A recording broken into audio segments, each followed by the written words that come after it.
Alhamdulillah, salatu wassalamu ala Rasulillah Muhammadin abdillah wa ala alihi wa sahbihi wa man tabi'ahum bi ihsan la haula wa la quwwata illa billah ma ba'd.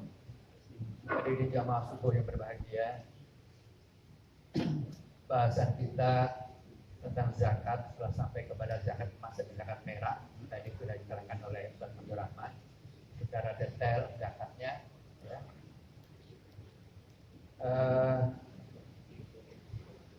Dasar daripada perintah untuk zakat emas dan perak ini, ya, adalah bagian daripada perintah zakat secara umum yang di dalam Al-Quran disebutkan lebih daripada 26 kali perintah zakat, antara lain yang digandengkan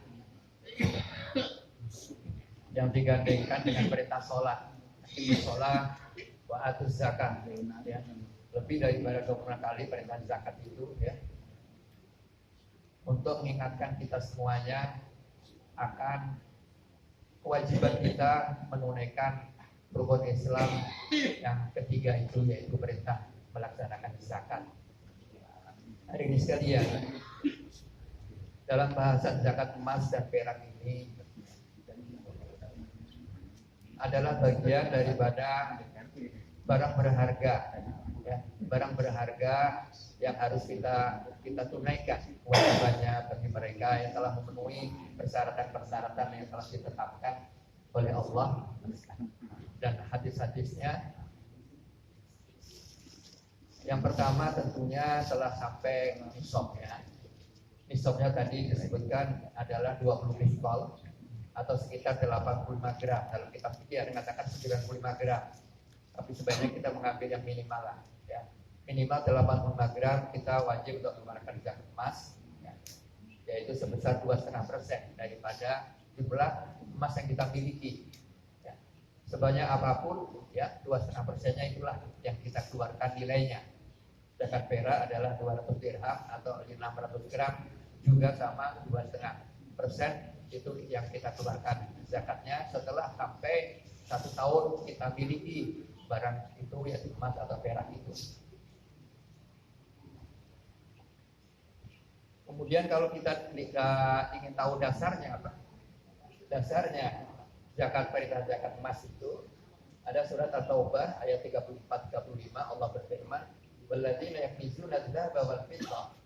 Dan orang-orang yang nizuna, yang menyimpan adz-dzahaba wal fiddah, emas dan perak, wala yunfiqunaha fi sabilillah, dan tidak mengeluarkannya sesuai dengan jalan daripada Allah. Fabashshirhum, maka berilah kabar gembira mereka itu bi'adzabin alim, dengan siksa yang pedih. Yauma yuhma 'alaiha fi nari jahannam. Pada saat itu nanti yuhma akan dipanasi badannya, ya. Binari jahannam, di api neraka. Fatuqwa biha jibahu, maka akan disetrika jibahu, jidatnya, wajunubuhum, dan pinggangnya, wazuhuruhum, dan punggungnya, dengan api yang panas daripada api neraka. Kata Allah, hadza ma kanastum li anfusikum. Inilah balasan daripada apa yang kau simpan, yang kau sembunyikan, ya, daripada emas dan perak yang tidak kau zakatkan itu. Fadzuqu, maka rasakanlah ma kuntum taknizun, daripada simpananmu, ya. Ma kuntum taknizun, yang tidak kau zakati. Hadirin sekalian,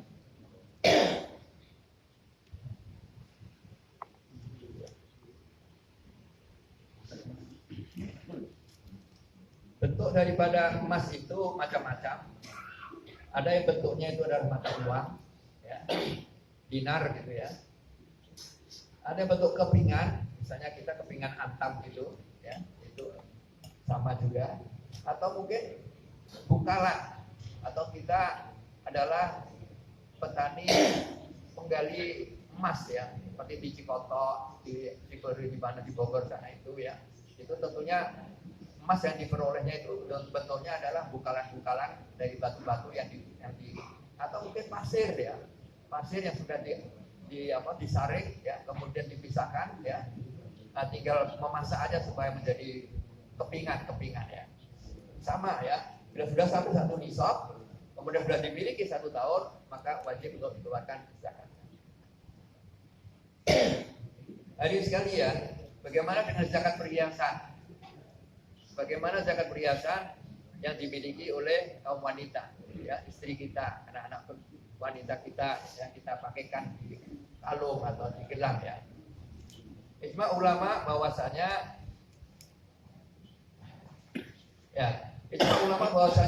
barang berharga ini tidak termasuk barang berharga selain emas dan perak. Jadi kalau kita punya mutiara, ya, kita tidak zakat. Kita punya marjan, tidak kita zakat. Punya zamrud, tidak kita zakatkan.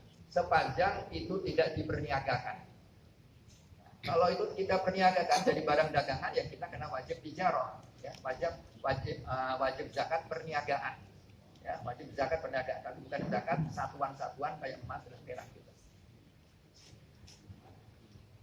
Ulama berselisih mengenai masalah wajibnya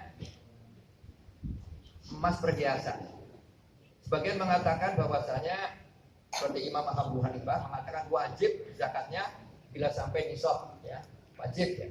Ya, walaupun itu perhiasan, ya, tetap dia itu wajib mengeluarkan kalau sudah sampai nisabnya dan telah dimilikinya lebih 1 tahun, ya, tetap dikeluarkan itu. Ya. Dia punya dasar, ya. Ini, ya, dasarnya hadis Rasulullah SAW. Atati Nabi SAW telah mendatangi seorang wanita, imra'atani, 2 orang wanita kepada Nabi SAW. Fi aidihima asawira min dhahabin. Fi pada tangannya, pada gelangnya. Dikatakan Sabda Rahman, kebanyakan ibu-ibu orang-orang Madura itu senang sekali, ya. Kalau kata pesta itu, ya, mereka menunjukkan, ya, kasih sayang suaminya dengan menunjukkan tangan kanannya penuh emas, tangan kirinya juga penuh emas, ya. Sampai ke pasar-pasar kalau menawar, ya, itu menunjukkan emas. Ya, maksudnya bukan menyongkong, tapi bangga, ya, suaminya baik banget yang berikan saya emas loh, banyak banget gitu, ya. Ya, kalau tukang emas, tukang belanjaannya sama-sama orang Madura menunjukkan giginya juga penuh emas, tunjukkan giginya. Saya juga punya emas, ya. Itu nggak sehat jadinya, ya. Faqala maka berkatalah Rasulullah kepada 2 wanita ini. Atau hibani ayyusawwirakum Allahu yaumal qiyamah. Adakah kau suka ayyusawwirakum Allah akan menggembirakan kamu sekalian yaumal qiyamah, pada hari kiamat, asawira min nari, gelang-gelang dari api neraka. Maka berkatalah 2 wanita itu, la, tidak, ya Rasulullah, ya. Fa'atiya haqqa hada, maka tunaikanlah kewajiban zakatmu itu. Kemudian dia juga dari hadis Asma bin Yazid, ya. Dakhaltu ana wa khalati, aku masuk, ya. Ya. Kepada Rasulullah SAW, datang kepada Rasulullah, ana wa khalati, aku dan bibiku, wa alaina asmiratun minal dhahab, dan aku memiliki gelang dari emas. Faqala, maka berkata Rasulullah kepada kami, atau tiani zakatahu, apakah kau sudah mengeluarkan zakatnya?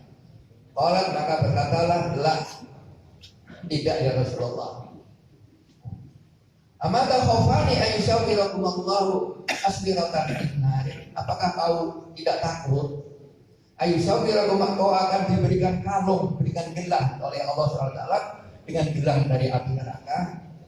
Addi zakatahu, maka tunaikanlah zakatnya. Ini dasar dari Al-Anfa, walaupun perhiasan, ya, tidak kita jual belikan, tapi kalau perlu di nisab, ya.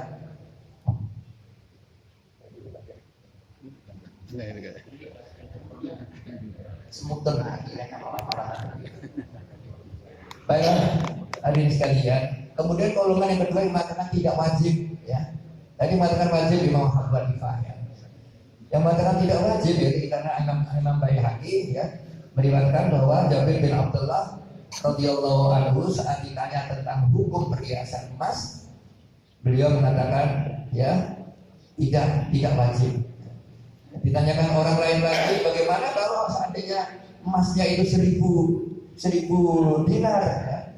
Kata Jabir, walau lebih banyak daripada itu, kalau emas perhiasan tidak wajib dizakat.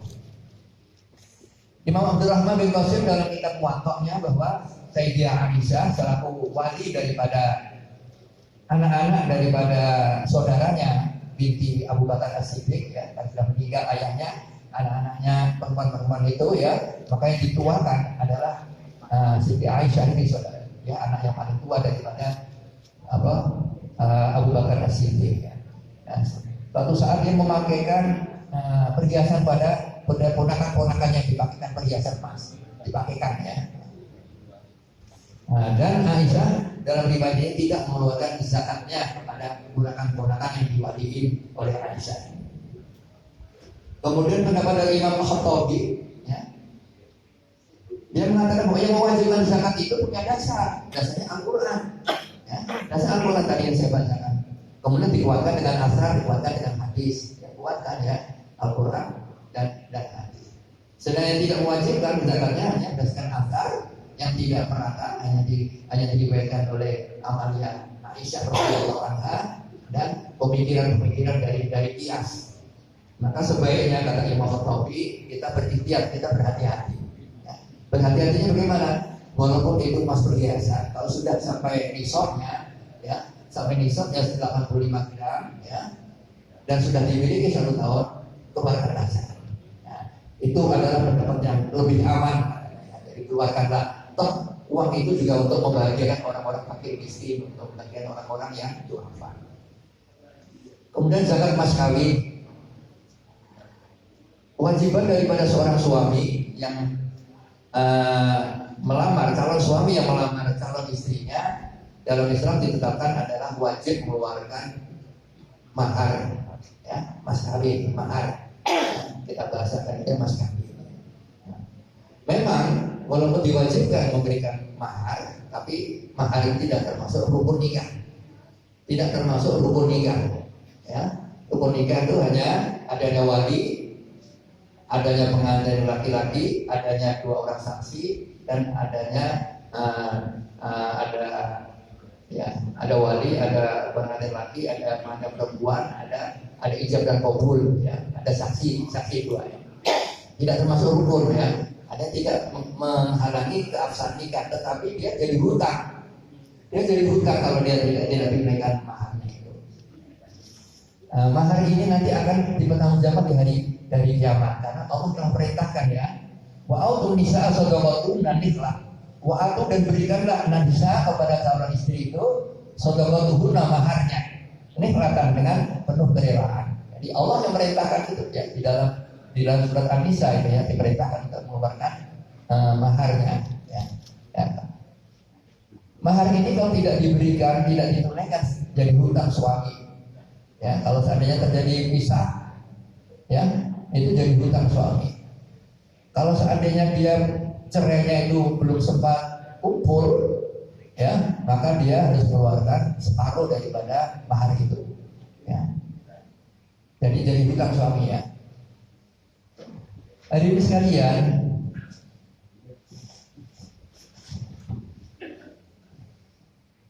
ya.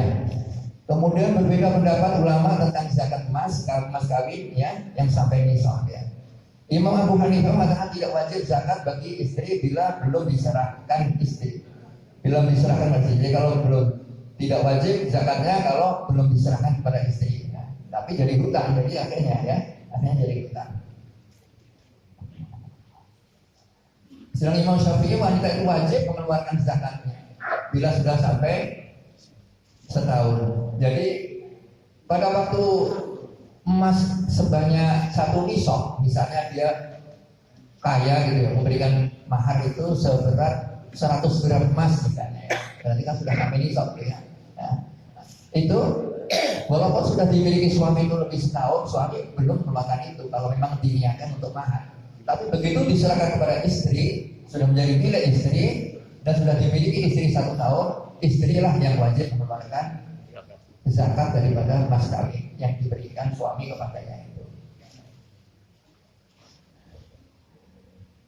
Ya, inilah hadirin sekalian tambahan daripada penjelasan daripada Ustaz Rahman tadi ya. Jadi zakat emas dan zakat perak ini yang bagian daripada 5 zakat yang diperintahkan Allah untuk dikeluarkan zakatnya ya, setelah zakat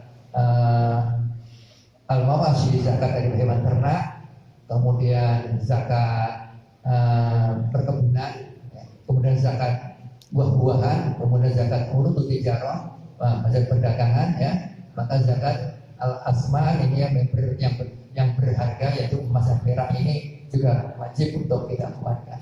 Kita tahu zakat ini adalah merupakan perintah Allah Subhanahu wa taala yang harus kita tunaikan, ya, kita tunaikan. Kedua, zakat ini juga merupakan ungkapan rasa syukur daripada karunia Allah kepada yang diberikan, karunia pemilik daripada emas dan perak ini, maka keluarkanlah zakatnya.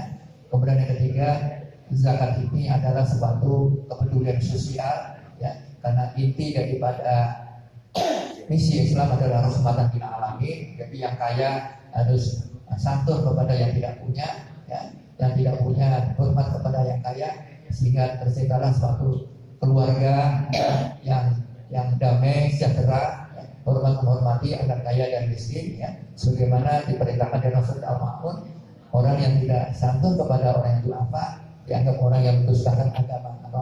Adikal tadi juga dihukum tahu apa orang yang mendustakan agama. Badzalika alladzi yad'ul yatim, orang yang tidak santun kepada anak yatim, wala yakhuddu 'ala tu'al miskin, dan tidak nyantuni, ya, membantu pada orang-orang miskin. Ya. Ini saja tambahan dari saya, mudah-mudahan ada gunanya. Wallahu muwaffiq ila aqwamit thoriq. Assalamualaikum warahmatullahi wabarakatuh.